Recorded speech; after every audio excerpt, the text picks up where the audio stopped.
صورتحال یہ ہے کہ پاکستان تحریک انصاف کی حکومت کو سب سے بڑا خطرہ جس چیز سے ہے وہ پی ڈی ایم بھی نہیں ہے، اپوزیشن بھی نہیں ہے، وہ خطرہ ہے جو گورننس کے مسائل چل رہے ہیں جس پر تنقید کی جا رہی ہے، لوگ پریشان ہیں مہنگائی کو لے کر، اور adding insult to the injury یہ کہ جو بیانات وزراء کی طرف سے آتے ہیں یا وزیر اعظم عمران خان بھی اکثر بیانات دے دیتے ہیں کہ 2 سال بعد وہ یہ کہتے ہیں کہ 1 سال تو حکومت تو ہمیں پتہ ہی نہیں چلا کہ ہوا کیا اور کیسے مسائل تھے، کتنے بڑے یہ مسائل تھے، اور پھر کچھ وقفے کے بعد اس طرح کے بیانات آ جاتے ہیں کہ یہ جو منصوبے ہو رہے ہیں ان کے لیے مزید وقت درکار ہے۔ اسی پر پہلے بات کریں گے اور اس کے بعد سینٹ الیکشن اور اس سے جڑے جو سیاسی معاملات ہیں اس پر بھی بات ہوگی۔ وزیر اعظم عمران خان نے ایک بار پھر 5 سال بعد جمہوری انتخابی عمل پر تنقید کر دی ہے۔ وہ یہ کہتے ہیں کہ پارلیمانی جمہوریت میں ہر 5 سال بعد انتخابات ہوتے ہیں، اس لیے بدقسمتی سے ایسے ترقیاتی منصوبے بنائے جاتے ہیں جس کے اشتہار دے کر اگلے انتخابات میں عوام سے ووٹ لیے جا سکیں۔ کسی بھی ملک میں 5 سال کے دوران جادوئی تبدیلی ممکن نہیں ہے، ملک کو طویل المدتی منصوبوں کی ضرورت ہے۔ اس سے قبل بھی وزیر اعظم ایک تقریب میں چین کے نظام حکومت کی حمایت کرتے ہوئے، اور چین کے نظام حکومت کی جب حمایت کی تھی تو اس پر بڑی تنقید بھی ہوئی تھی، لیکن وزیر اعظم چین کی اور ملیشیا کی مثال دیتے ہیں۔ وزیر اعظم نے چین کی حکومت کی حمایت کرتے ہوئے قلیل المدتی منصوبوں اور 5 سال بعد انتخابات کے نظام پر تنقید وہ کر چکے ہیں۔ ملک کی موجودہ مسائل اور حالات کو مد نظر رکھتے ہوئے سوال ہمارا یہ ہوگا، ہمارے ساتھ پینلسٹ ہیں، محمد سرفراز نے ہمیں جوائن کیا ہے، بے نظیر شاہ ہمارے ساتھ ہیں، رسول بخش رئیس صاحب ہیں اور مظہر عباس صاحب ہمارے ساتھ ہیں۔ سوال یہ ہوگا کہ وزیر اعظم چین کے نظام حکومت سے متاثر دکھائی دیتے ہیں اور وہ کہتے ہیں کہ مستقبل جو ہے وہ 5 سال کی منصوبہ بندی سے نہیں بنتا، طویل المدتی منصوبے بنانے کی ضرورت ہے، اور بدقسمتی سے وزیر اعظم عمران خان کے مطابق جو گزشتہ حکومتیں رہی ہیں ان کا جو سارا فوکس رہا ہے وہ قلیل المدتی منصوبوں پر رہا ہے، اور وہ کوشش ان کی یہ ہوتی ہے کہ الیکشن کیمپین کے طور پر استعمال کرتے ہیں، الیکشن کو جیتنے کے لیے یہ منصوبے استعمال کیے جاتے ہیں۔ تو کیا وزیر اعظم کا یہ بیان درست ہے یا غلط ہے، یہ ہمارا سوال ہے۔ سب سے پہلے رسول بخش رئیس صاحب کی جانب بڑھتے ہیں۔ آپ کہیے گا رسول بخش رئیس صاحب، یہ جو وزیر اعظم نے کہا ہے بار بار وہ یہ کہتے رہے ہیں کہ چین کا نظام، اس کی مثالیں دیتے رہے ہیں، ملیشیا کی مثالیں دیتے رہے، پھر انہوں نے 2 سال بعد جیسے انہوں نے کہا کہ مجھے پتہ ہی نہیں لگا کہ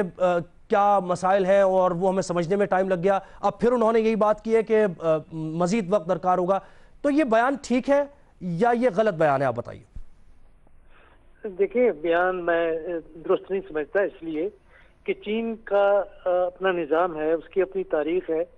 اور ایک جماعتی نظام، کمیونزم، پھر اس کے بعد ایک پارٹی کی آمریت، وہاں پہ جمہوریت کا نہ ہونا، اس سیاسی استحکام، منصوبہ بندی تو ضرور ہوئی، لیکن اگر آپ اس کی مثال دیتے ہیں تو وہ پاکستان چین نہیں بن سکتا، نہ چین پاکستان بن سکتا ہے، اور ایسی مثال دینی بھی نہیں چاہیے۔ اگر ہم جمہوریت جس قسم کی بھی ہے، جمہوریت تو ہے، وہ چل رہی ہے پچھلے 70 سال سے، کبھی اس میں تعطل بھی آیا ہے تو اس تعطل کے دوران بھی میں سمجھتا ہوں کہ کسی نہ کسی صورت میں جمہوریت قائم رہی ہے، تو وہ تو ہم نہیں بن سکتے۔ جمہوریت میں ہوتا ہی یہی ہے کہ 5 سال کے لیے، 5 سال تو سب سے زیادہ ہے، 4 سال کے لیے امریکہ کا صدر منتخب ہوتا ہے، وہاں کا ایوان نمائندگان صرف 2 سال کے لیے منتخب ہوتا ہے۔ تو یہ کہنا کہ تبدیلی سے مراد اگر آپ کا یہ ہے کہ آپ نے ملک کے اندر 5 سال میں انقلاب برپا کر دینا ہے تو وہ کوئی نہیں کر سکتا، آپ صحیح کہتے ہیں، لیکن جمہوریت کا مقصد یہ نہیں ہے کہ 5 سال میں جو 70 سال میں نہیں ہوا، اچھا رسول بخش صاحب، اس میں سوال یہ کہ عمران خان جو یہ بیان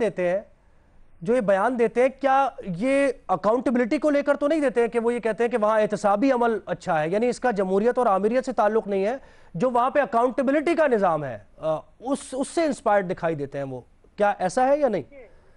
اس سے بھی ہوتے ہوں گے، لیکن ایشو یہ ہے کہ سارے آپ کے جو منصوبے آپ نے ملک کے لیے بنانے ہیں ان کے لیے 5 سال کی ضرورت نہیں، کچھ تو ایسے ہیں جو سال میں مکمل، 2 سال میں، 3 سال میں، 4 سال میں، کوئی ایسے منصوبے ہیں جن کے لیے 10 سال لگتا ہے۔ تو آپ کی ضرورت یہ نہیں ہے کہ آپ اگلے 10 سال تک رہیں جب تک کہ آپ نے منصوبہ جو شروع کیا ہے جب تک وہ مکمل نہ ہو۔ آئندہ جمہوری حکومت جو بھی آئے گی، منتخب حکومت، وہ اس کو مکمل کر لے گی۔ میں سمجھتا ہوں کہ یہ شکایت جائز نہیں ہے۔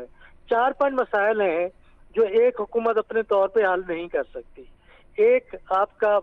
بجلی پیدا کرنا اور اس کی تقسیم اور اس کے ضیاع اور قیمت اور خرید میں فرق ہے، جس کی وجہ سے ہماری اکانومی نیچے جا رہی ہے۔ دوسرا کرپشن ہے، ملک کے اندر بدعنوانی ہے، ہر سطح کے اوپر موجود ہے۔ تیسرا یہ ہے کہ آپ نے پانی ذخیرہ کرنا ہے، اس کے لیے منصوبہ بندی آپ نے کرنی ہے، اور ایسے بجلی گھر آپ نے لگانے ہیں جو آپ کے قومی وسائل سے چلیں. تو یہ کافی چیزیں کرنی ہے. اسٹیل مل کو آپ نے پرائیویٹائز کرنا ہے، یا یہ جو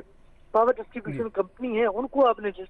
کرنا ہے، پرائیویٹائز کرنا ہے. پی آئی اے میں کیوں آپ نے تاخیر کر دی ہے؟ یہ تو 5 سال کا منصوبہ نہیں ہے. اس کا مطلب ریلوے کو آپ نے ٹھیک کرنا ہے، یہ 5 سال کا منصوبہ نہیں ہے.